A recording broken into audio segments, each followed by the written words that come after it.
السلام علیکم ورحمۃ اللہ وبرکاتہ۔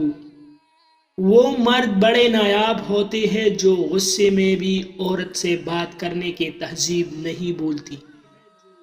جھک کے ملنا بھی ایک قیامت ہے، لوگ بزدل سمجھنے لگتے ہیں۔ جب تمہارے دل میں کسی کے لیے نفرت پیدا ہونے لگے تو فوراً اس کی اچھائیوں کو یاد کرنے لگو۔ انسان دولت کماتے کماتے اپنی صحت کھو دیتا ہے، پھر صحت یاب ہونے کے لیے اپنی دولت کو کھو دیتا ہے۔ انسان مستقبل کی فکر میں اپنا حال ضائع کر دیتا ہے اور پھر مستقبل میں ماضی کو یاد کر کے پچھتاتا ہے۔ انسان جیتا اس شان سے ہے کہ مرنا بھول جاتا ہے، جب مرتا ہے تو ایسے جیسے کبھی جیا ہی نہ ہو۔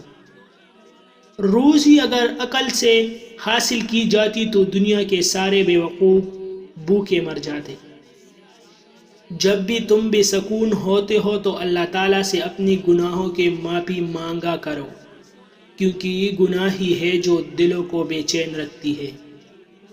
عورت اگر مرد کے جسم کے دو حصوں پر نظر ڈالے تو سمجھ جاؤ اس مرد سے محبت ہے۔ آنکھیں اور پیشانی۔ والسلام۔